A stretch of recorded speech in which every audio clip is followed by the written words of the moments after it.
உறவுகள் அனைவருக்கும் அன்பான வணக்கங்கள். ஸோ நம்மளுடைய இந்த சீரியலில் வரக்கூடிய கதாநாயகன் கதாநாயகி அவங்களுடைய அந்த கோலாகலமான வளைகாப்பு அப்படிங்கிறது வந்துட்டு எல்லாருமே அவளோட எதிர்பார்த்து காத்துட்ருக்க ஒன்று இல்லையா? ஸோ அந்த வளைகாப்பு ஃபங்க்ஷனுக்கு விஜய் சைடில் இருந்தும் சரி, விஜயும் சைடு சரி, அவர் வந்து கண்டிப்பாக ஒரு பெஸ்ட்டாக காவேரிக்கு வந்து அந்த சர்ப்ரைஸ் அப்படிங்கிறது இருந்துக்கிட்டே தான் இருக்க போகுது. ஸோ அந்த மாதிரியான ஃபேக்டர், அந்த வாவ் ஃபேக்டர் அப்படிங்கிறது அந்த இடத்துல கண்டிப்பாகவே இருக்கும். நம்ம எதிர்பார்க்குற ஒன்று தான். பட் இதில் இருந்து நடக்கிறதும் ஒன்று தான். ஸோ அப்படி வந்துட்டு விஜய் சைட்லேருந்து விஜய் கொடுத்தாலும் விஜயே வந்துட்டு வியந்து பார்க்குற மாதிரி பாட்டியும் தாத்தாவும் வந்துட்டு காவேரிக்கு கொடுக்க போகிற சர்ப்ரைஸ் என்ன அப்படிங்கிறத பற்றின ப்ரொடிக்ஷன் தான் இந்த வீடியோவில் இப்போ நம்ம பார்க்க போகிறோம். ஸோ நைட் டைம் அந்த பௌர்ணமி நிலா வெளிச்சத்தில் வந்துட்டு எப்போவும் உட்காந்து பேசிகிட்டு இருக்க மாதிரி அவங்க போர்ஷன் கைத்தாப்பில் உட்காந்து விஜயும் காவேரியும் உட்காந்து பேசிகிட்டு இருக்காங்க. அப்படி சாஞ்சு உட்காந்துட்டு தோல் மேலே விஜய் கையை போட்டுட்டு அப்படி உட்காந்து பேசிகிட்டு இருக்காங்க. அங்கேருந்து கங்கா வெளியில் வராங்க. எதேச்சியாக சும்மா கொஞ்சம் நேரம் நடக்கலாம், சாப்பிட்டு உடனே படுத்தா நெஞ்செல்லாம் கறிக்குது, நெஞ்செறிகிற மாதிரி இருக்குது அப்படின்னு அம்மா சொன்னதுனால, அம்மா கிட்ட சொன்னனால அவங்க வந்து கொஞ்சம் தூரம் நடந்துட்டு வாடி அப்போ நல்லா இருக்கும் அப்படின்னு சொன்னனால நடக்கலான்னு வெளியே வருவாங்க. ஸோ அந்த டைம் இவங்க ரெண்டு பேரும் உட்காந்து பேசிகிட்டு இருக்கிறத பார்த்தோன்னே இவங்களுக்கு ரொம்பவும் கடுப்பாயிருது. ஸோ கடுப்பாகிறதையும் தாண்டி குமரன் மேலே ரொம்பவும் கோவம் வருது. ஸோ இப்படியெல்லாம் இவங்க பார்த்துக்கிறாங்களே, இந்த நேரத்தில் கூட நம்ம கூட இல்லாமல் போயிட்டாரு அப்படிங்கிற கோவத்தில் திரும்பவும் உள்ளேயே போயிடுறாங்க. என்னடி கங்கா நடக்க சொன்னேன், நீ பாட்டுக்கு வந்துட்ட அப்படின்னு சொல்லி கேட்குறாங்க. ஆமாம், வெளியில் போய் பாரு, அப்படி நடக்கிற மாதிரி தான் இருக்குது அப்படின்னு கடுப்பாக சொல்லிட்டு உள்ளே போயிடுறாங்க. உடனே பாட்டி பார்க்குறாங்க, எதுக்குடி இவ இப்படி எரிஞ்செரிஞ்சு பேசிகிட்டு இருக்கா, வெளியில் அப்படி என்னதான் இருக்குது, மழைகளை பெய்தாடி அப்படிங்கிறாங்க. அதெல்லாம் ஒன்றும் இல்லத்த, மழையெல்லாம் ஒன்றும் பெய்யலையே அப்படின்னு சொல்லிட்டு சாரதாமா வந்து வெளியே பார்க்குறாங்க. இவங்க ரெண்டு பேரும் உட்காந்து சிரித்து சந்தோஷமாக பேசிகிட்டு இருக்கதை பார்த்தோன்னா சாரதாமாவுக்கு ரொம்ப சந்தோஷமாக இருக்குது. ஸோ இப்படி ஒரு மருமகனையாக நம்ம இப்படி பேசணும், நம்ம ரொம்ப ரொம்ப இந்த இடையில இவ்வளோ நாள் வந்துட்டு இந்த மருமகனை நம்ம மிஸ் பண்ணியிருக்கோமே அப்படின்னு சொல்லி நினச்சிக்கிட்டு சிரிச்சுக்கிட்டே உள்ளே வராங்க. என்னடி சிரிச்சுக்கிட்டே வர அப்படிங்கிறாங்க. அவளுக்கு கடுப்பில் போகிறாத்த வேற என்ன அப்படிங்கிறாங்க. ஏன் என்னாச்சு அப்படின்னு கேட்குறாங்க. ஒன்றும் இல்லை, விஜய் தம்பியும் காவேரியும் வெளியில் உட்காந்து பேசிக்கிட்டு இருக்காங்க, அவங்க சிரிச்சுக்கிட்டு இருக்கதை பார்த்தோன்னே இவளுக்கு கடுப்பு வந்திருக்கும், அதான் பொங்கிட்டு உள்ளே போயிட்டா அப்படின்னு சொல்லிட்டு சாரதாமா சொல்லிடுறாங்க. இவளுக்கு வேற வேலையே இல்லடி, இவளும் சந்தோஷமாக இருக்க மாட்டா, சந்தோஷமாக இருக்கிறவங்களையும் இருக்க விட மாட்டா அப்படின்னு சொல்லி பாட்டி சொல்லிடுறாங்க. ஸோ இப்போ இவங்க சைடு என்ன அந்த பேச்சு போயிட்டுருக்கு அப்படின்னா, காவேரி வந்து ரொம்ப நேரமாக அப்படியே உம்முனை மூஞ்சி வச்சுட்டு உட்காந்துட்டு இருக்காங்க. விஜய் கேட்குறாரு, என்ன எதுக்கு இப்படி உம்முனே உட்காந்துட்டு இருக்க, நல்லா எப்படி நிலா வெளிச்சம் இருக்கு பாரு, ஏதாவது ஜாலியாக பேசலான்னு வந்தால் உம்முனே உட்காந்துட்டு இருக்கியே அப்படின்னு சொல்லி கேட்குறாங்க. அதுக்கு உடனே இப்போ காவேரி என்ன சொல்கிறாங்க, இல்லைங்க ஹாஸ்பிட்டலில் இப்போ ஸ்கேன் பண்ணிட்டு வந்த உடனே நான் கேட்டேனே டாக்டர்கிட்ட, பேபி மூமெண்ட்லாம் இனிமேல் தெரியுமான்னு கேட்டேன். இனிமேலாம் தெரியும், நல்லா நீங்கள் ஃபீல் பண்ண முடியும்னு சொன்னாங்க. நானும் வந்ததுலேருந்து பார்க்குறேங்க, ஒரு மூமெண்ட்டுமே இல்லைங்க, பாப்பா இருக்க மாதிரியே எனக்கு தெரியல, வயிறு மட்டும்தான் வெயிட்டாக இருக்கே தவிர ஆனால் இருக்க மாதிரி எனக்கு ஒன்றுமே தெரியலங்க, உங்களை மாதிரியே மண்ணு மூட்டை மாதிரி இருக்குது அப்படின்னு சொல்லிடுறாங்க. விஜய் உடனே அப்படி செல்லமாக ஒரு கோவப்படுறாரு. ஓய் யாரை பார்த்து மண்ணு மூட்டைங்கிற அப்படின்னு சொல்லிட்டு செல்லமாக அப்படியே அடிச்சுக்கிறாங்க. ஸோ அந்த டைமில் பாப்பா வந்து கிக் பண்ணிடுது. எங்க பாப்பாவுக்கு உதைக்குதுங்க அப்படிங்கிறாங்க. ஹாய் நான் சொன்னேங்கிறக்காகலாம் நீ சொல்லாத அப்படிங்கிறாங்க. இல்லைங்க நிஜமாவே பாப்பா உதச்சிச்சு அப்படின்னு சொல்லிட்டு கை வச்சு பார்க்குறாங்க. திரும்ப பாப்பா உதைக்கல. உடனே இல்லைங்க கண்டிப்பாக பாப்பா உதச்சிச்சு அப்படின்னு உன்னோட ஃபீலிங்காக இருக்கும் காவேரி, இன்னும் கொஞ்சம் நாள் ஆகுமா என்னமோ அப்படின்னு சொல்கிறாங்க. இல்லை இப்போ பாப்பா உதச்சிச்சு அப்படின்னு சொல்லி அவங்க ரொம்ப ஆர்கியூ பண்ணுறதுனால ஓகே பாப்பா உதச்சிச்சு ஓகே ஐ அக்ரி அப்படின்னு சொல்லிடுறாரு. திரும்ப விஜய் என்ன சொல்லிடுறாரு, நீ இப்போ என்ன மண்ணு மூட்டைன்னு சொன்னில்ல, அதனால தான் பாப்பா கோவம் வந்துருச்சு, அதான் இப்போ உதச்சிருச்சு அப்படின்னு சொல்கிறாங்க. ஆஹா அதெல்லாம் ஒன்றும் இல்லை, நீங்கள் எனக்கு பிரம்மையாக இருக்குன்னு சொல்லி என்னை அடிச்சிங்கல்ல, அதனால உதச்சிருக்கோம் அப்படின்னு சொல்லிட்டு அவங்க செல்லமாக அங்கே ஆர்கியூமெண்ட் போயிட்டுருக்கு, சிரித்து பேசிகிட்டு இருக்காங்க. ஸோ மறுநாள் வந்துட்டு தாத்தாவும் பாட்டியும் வீட்டுக்கு வராங்க. ஸோ வீட்டுக்கு வந்து பார்க்கும்போது ஏற்கனவே வந்து வளகாப்புக்கு வந்து அவங்க பேசிட்டு போனது இதுக்கு முன்னாடி வீடியோவில் அந்த ப்ரொடிக்ஷனில் கொடுத்துருந்தேன். ஸோ இருந்தாலும் பார்க்காதவங்களுக்காக திரும்பவும் சொல்கிறேன். ஸோ அவங்க வந்துட்டு இந்த 5வது மாதம் அப்படிங்கிறது கண்டிப்பாக பண்ணியே ஆகணும். ஏன்னா குடும்பத்தில் அந்த குடும்பப்படி அந்த ஜாதகம் பார்க்குறவங்க அவங்களாம் இருப்பாங்க இல்லையா, அவங்க கண்டிப்பாக நீங்கள் பாரம்பரியமாக தலைமுறையாக பண்ணதை வந்துட்டு தடுக்கக்கூடாது, அதை கண்டிப்பாக பண்ணியே ஆகணும்னு சொல்லிட்டாங்க விஜய். அதனால் நம்ம பண்ணி தான் ஆகணும்னு சொல்லிட்டு பாட்டி ஸ்ட்ரிக்டாக சொல்லிட்டாங்க. சரின்னு ஓகேன்னு சொல்லிட்டாங்க. ஏன்னா இன்னும் 5வது மந்த் முடியல அப்படிங்கிறக்காக. சரி ஓகேன்னு பேசினதுக்கப்புறம் அங்கே அவங்க வீட்டுக்கு போய் அந்த சாரீஸ் எல்லாமே வந்துட்டு விஜய் பார்த்து காவேரிக்காக ஒன்று செலக்ட் பண்ணியிருப்பாரு.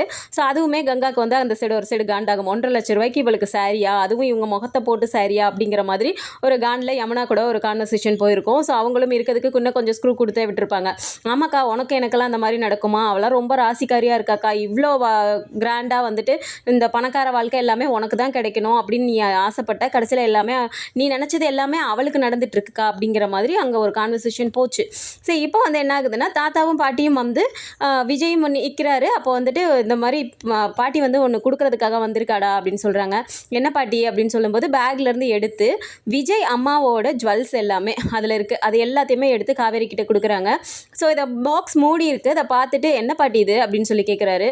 இது எல்லாமே உன் பொண்டாட்டிக்கு தான்டா அப்படின்னு சொல்கிறாங்க. அதான் பாட்டி என்னது அது அப்படிங்கிறாங்க. ஓப்பன் பண்ணி காட்டும்போது எல்லாமே அதில் ஜுவல்ஸ் இருக்குது. இதை பார்த்துட்டு விஜய் வந்து இல்லை பாட்டி அதெல்லாம் வேண்டாம், காவேரி காவேரிக்கு எது வேணுமோ நான் வாங்கி கொடுத்துக்கிறேன், இதெல்லாம் எதுவும் வேண்டாம் அப்படின்னு சொல்லும்போது தாத்தா சொல்கிறாரு, விஜய் நாங்கள் இது எதுவுமே வாங்கிட்டுலாம் வரலப்பா, நீ தான் ஏற்கனவே எல்லாமே எங்கள் சைடில் இருக்கிறதெல்லாம் வேண்டான்னு சொல்லிட்டு வந்துட்டி, அப்புறம் எப்படி நான் வாங்கிட்டு வருவேன், நான் எதுவுமே வாங்கிட்டுலாம் வரல, இது எல்லாமே உங்கள் அம்மாவோடது தான்ப்பா, உங்கள் அம்மாவுக்கு வந்துட்டு அம்மா பாட்டி செஞ்சது, இது வந்து இப்போ அவங்க மக இருந்தால் கொடுக்கலாம், இப்போ மருமக தானே இருக்கா, அப்போ காவேரிக்கு தானேப்பா கொடுக்கணும் எல்லாமே, அதனால தான் சரி இப்போ கொடுக்கலான்னு எடுத்துகிட்டு வந்தோம், கல்யாணத்துக்கு தான் ஒழுங்காக பண்ண முடியல, சரி வளகாப்பாக்காவது கொடுத்துர்லான்னு சொல்லிட்டு எடுத்துகிட்டு வந்தோம்ப்பா அப்படின்னு சொல்லும்போது காவேரியும் வாங்க மாட்டேங்கிறாங்க, இல்லை தாத்தா எனக்கு வேண்டாம் பரவாயில்ல அது பாட்டிக்கிட்டே இருக்கட்டும் அப்படின்னு சொல்கிறாங்க. இப்போ பாட்டிக்கு கோவம் வந்துடுது, டேய் எதுவுமே நீ வந்துட்டு நாங்கள் சொல்கிற பேச்சே கேட்க மாட்டியா, எல்லாம் ஓ இஷ்டத்துக்கு பண்ணணும்னு தான் நினைப்பியா அப்படின்னு சொல்கிறாங்க. இல்லை பாட்டி நான் என்ன பண்ணேன் அப்படிங்கிறாங்க. பின்ன என்ன நாங்கள் சொல்லிட்டு இருக்கோம், இது உனக்கு தான் கொடுக்கணும்னு சொல்லிட்டு நாங்கள் எடுத்துகிட்டு வந்திருக்கோம், அதை வாங்கி வச்சுக்கிறதுல உனக்கு என்ன பிரச்சனை, எப்போ பாரு ஏதாவது ஏட்டிக்கு பூட்டியே தான் பண்ணிட்டு இருப்பியா, அன்னைக்கே வந்துட்டு நான் மாசமாக இருக்கேன் பாட்டின்னு ஒரு வார்த்தை சொல்லியிருந்தீங்கன்னா நான் இவ்வளோ பெரிய முடிவே எடுத்திருக்க மாட்டேன், இப்போ மொத்தமாக என் பேரங்கிட்ட நான் தான் இப்போ வில்லி மாதிரி நிற்கிறேன், என்னை வேணான்னு சொல்லிட்டு அவன் இங்கே வந்து உட்காந்துட்டான், இப்போ திரும்பவும் இதை வேணான்னு சொல்லி வேறு ஏதாவது பிளான் வச்சிருக்கியா நீ அப்படின்ற மாதிரி திட்டிடுறாங்க. உடனே காவேரிக்கு முகம் ஒரு மாதிரி ஆயிடுது. இல்லை பாட்டி அப்போ இருந்த சூழ்நிலை அந்த மாதிரி, அதனால தானே பாட்டினா, ஆமாம் ஆனாவுனா ஏதாவது உனக்கு ஒரு சூழ்நிலை வந்துடும், ஒரு காரணம் வந்துடும், பேசாமல் வாய மூடிட்டுரு அப்படின்னு சொல்லி திட்டிடுறாங்க. ஸோ அவங்க சொல்கிற நோக்கம் என்ன, நான் கொடுக்குறத நீ வாங்கிக்கோ அப்படின்னு தான் சொல்கிறாங்களே தவிர, ஆனால் அவங்க சொல்கிற விதம் தான் அந்த அந்த அவங்க கோவம் அப்படிங்கிறது வெளிப்பட்டுக்கிட்டே இருக்குது. ஏன்னா விஜய் வந்து அங்கே கூட இல்லை, இங்கே வந்துட்டாரு, காவேரி தான் முக்கியம்னு சொல்லி வந்துட்டாரு, குழந்தை முக்கியம்னு வந்துட்டாரு அப்படிங்கிற கோவம் அவங்களுக்கு இருந்துக்கிட்டே தான் இருக்குது. ஸோ இப்போ 5th மந்த் பண்ணுறதுக்கு எங்கள் சைட்லேருந்து ஒரு 500 பேர் வருவாங்கப்பா, நாங்கள் சொல்லிட்டோம், உங்கள் சைட்லேருந்து எத்தனை பேர் வருவாங்க அப்படின்னு சொல்லிட்டு கேட்குறாங்க சாரதாம்மா கிட்ட. எங்கள் சைட்லேருந்து பெருசாக அவ்வளோவெல்லாம் இல்லை, எல்லாமே கொடைக்கானலில் இருக்காங்கல்ல, அங்கேருந்து அவ்வளோ தூரம் எல்லோரும் அலைஞ்சிக்கிட்டு இருக்க முடியாது, நாங்கள் எங்கள் சைட்லேருந்து ஒரு 30-40 பேர் தான் வருவோம், அவ்வளோலாம் அதிகமாக ஆள் வரமாட்டாங்க அப்படின்னு சொல்லி சாரதாம்மாவும் சொல்லிடுறாங்க. சரிம்மா ஒன்றும் பரவாயில்ல, 7வது மாதம் பண்ணும்போது ரொம்ப விசேஷமாக பண்ணிடலாம், ஊரில் இருக்க எல்லாத்துக்குமே கூட நீ சொல்கிறதுனா கூட சொல்லுமா, இப்போ நம்ம பண்ணிடலாம் அப்படின்னு சொல்லிட்டு இந்த சாப்பாடு எல்லாம் எத்தனை வெரைட்டி பண்ணுறது எல்லாமே வந்து பண்ணுறாங்க பேசுகிறாங்க. அப்போ வந்துட்டு சாரதாம்மா என்ன சொல்கிறாங்க, இல்லை ஐயா எனக்கு ஒரு சந்தேகம் அப்படிங்கிறாங்க. சொல்லுமா சாரதா அப்படிங்கிறாரு. இல்லை வளகாப்பு பண்ணுறதுனா எல்லாமே பொண்ணு வீட்டில் இருந்து தானே பண்ணுவாங்க, சாப்பாடு இதெல்லாம் நான் பார்த்துக்கிட்டுமா அப்படின்னு கேட்குறாங்க. ஆமாம்மா சாரதாம்மா அதெல்லாம் இப்போதைக்கு எதுவும் தேவையில்லம்மா, நீ 7வது மாதம் என்ன பண்ணுறியோ அதை நீ மனசுக்கு தோணுன மாதிரி நீ பண்ணுமா, இப்போ இந்த 5வது மாதம் வந்து எங்கள் குடும்ப வழக்கப்படி நாங்கள் பண்ணுறது, அதனால் இதை நாங்கள் எங்களுக்கு பிடிச்ச மாதிரி நாங்கள் எப்படிலாம் பண்ணணுமோ பண்ணிடுறோம், இதில் முக்கியமாக காவேரிக்கு என்னெல்லாம் பிடிக்குமோ அதை கேட்டுட்டு போகலாம் தாம்மா வந்தோம் அப்படிங்கும்போது காவேரி சிம்பிளாக சொல்லிடுறாங்க, எனக்கு ரொம்ப ஆடம்பரமாலாம் வேணாம் தாத்தா அப்படின்ற மாதிரி அவங்க சொல்லிடுறாங்க. சரின்னு சொல்லிட்டு அவங்களும் கிளம்பி போயிடுறாங்க. ஸோ போனதுக்கு அப்புறமா அந்த ஜுவல் பாக்ஸை பார்த்துட்டே காவேரி உட்காந்துட்டு இருக்காங்க. அப்போ வந்து சாரதா கேட்குறாங்க, என்னடி அதை பார்த்துக்கிட்டே உட்காந்துருக்க, திறந்து பாரு அப்படிங்கிறாங்க. இல்லைம்மா எனக்கு ரொம்ப கஷ்டமாக இருக்குது அப்படிங்கிறாங்க. ஏன் அப்படின்னு கேட்கும்போது, இல்லைம்மா இந்த நகையெல்லாம் நான் போட்டுக்கிறதுக்கு எனக்கு விருப்பம் இல்லைம்மா அப்படிங்கிறாங்க. ஐயோ அந்த தம்பி வருத்தப்பட போகுதுடி அப்படிங்கிறாங்க. இல்லைம்மா இதை போட்டாதாம்மா அவர் ரொம்ப ஃபீல் பண்ணுவார் அப்படிங்கிறாங்க. என்ன சொல்கிற நீ அப்படின்னு கேட்குறாங்க. ஆமாம்மா இதெல்லாம் அவங்க அம்மா போட்டிருந்த நகை இல்லை, இதை நான் இப்போ போட்டிருந்தேன்னா அவருக்கு அம்மா ஞாபகம் வந்துருமா அப்படின்னு சொல்கிறாங்க. அதுக்கு உடனே பாட்டி என்ன சொல்கிறாங்க, நீ லூசாடி இப்படியா பேசுவ, அந்த தம்பி வந்துட்டு அம்மா ஞாபகம் இல்லாமல் இருக்கணும்னா பொண்டாட்டி தாண்டி அம்மா இடத்துல இருந்து பார்த்துக்கணும், அம்மா இல்லாத பட்சத்துக்கு நீ தானே அந்த தம்பிக்கு அம்மா பொண்டாட்டி எல்லாமே, அந்த மாதிரி அந்த குறையே இல்லாத அளவுக்கு நீ தாண்டி நடந்துக்கணும் அப்படின்னு சொல்லிட்டு பாட்டியும் எடுத்து சொல்கிறாங்க. சரிங்க பாட்டி அப்படின்னு சொல்லிட்டு அந்த ஜுவல்ஸ் எடுத்துகிட்டு இப்போ ரூமுக்கு போகிறாங்க. ஸோ விஜய் அங்கே உட்காந்துருக்காரு. பார்த்துட்டு அவர் ஏதோ ஃபோனில் மொபைலில் ஏதோ பார்த்துட்டு இருக்கும்போது பார்க்குறாரு காவேரி வரவும், காவேரி வா வா அப்படிங்கிறாரு. உள்ளே போயிட்டு வரேங்க அப்படின்னு சொல்லிட்டு போயிட்டு உட்காடுறாங்க.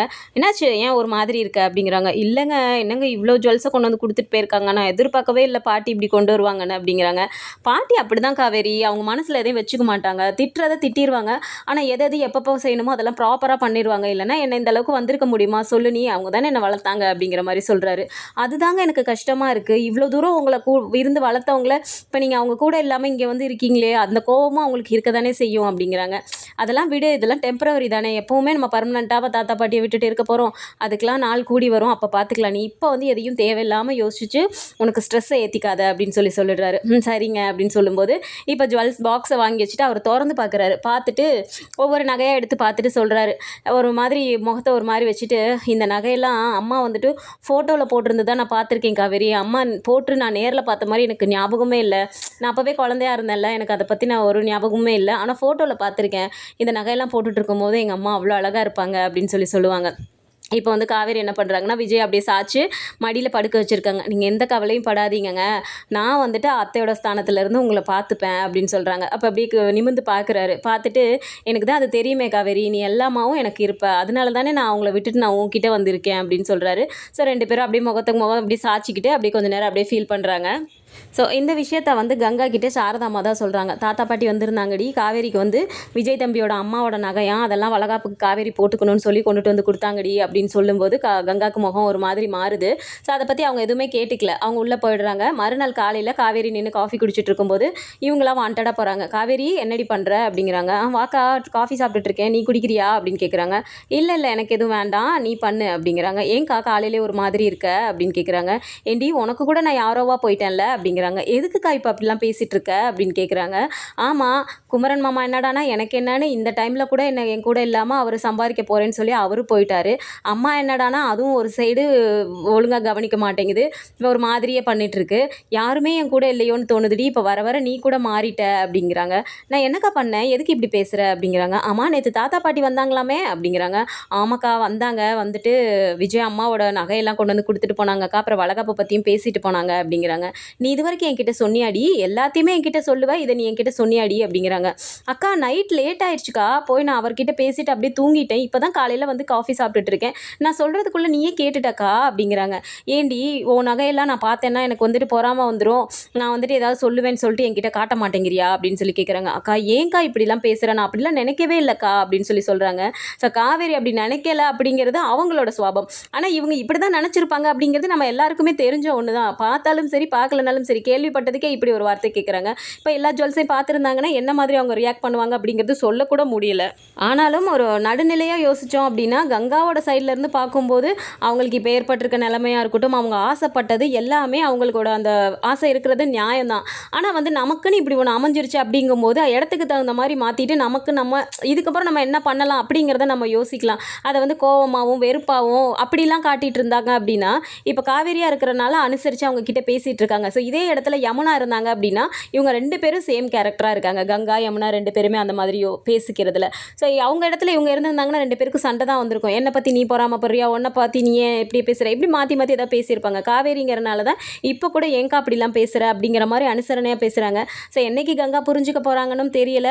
எனிவேஸ் அது அவங்களோட சுவாபம் அப்படின்னு இருந்துச்சுன்னா யார் நினச்சாலும் அதை மாற்றக்கூட முடியாது இல்லையா. என்ன ஆனாலும் சரி, நம்மளோட அந்த ஹீரோயினோட வளகாப்பு வந்துட்டு கோலாகலமாக நடக்கிறதுக்கு அடுத்தடுத்து இன்னும் விஜய் சைட்லேருந்து என்னென்ன சர்ப்ரைஸான கிஃப்ட்லாம் வரப்போகுது அப்படிங்கிறத அடுத்து வரப்போகிற வீடியோவில் பார்க்கலாம். ஸோ இந்த மாதிரியான கதைக்கெல்லாம் வந்தால் நல்லா இருக்கும்னு நினச்சிங்கன்னா நம்மளோட வீடியோக்கு சின்னதை லைக் மட்டும் கொடுத்துருங்க. அண்ட் இதை பற்றி நம்ம ஒரு அப்டேட்ஸ் தெரிஞ்சுக்கிறதுக்கு நம்மளோட சேனலையும் சப்ஸ்கிரைப் பண்ணிக்கோங்க. தேங்க்ஸ் ஃபார் வாட்சிங்.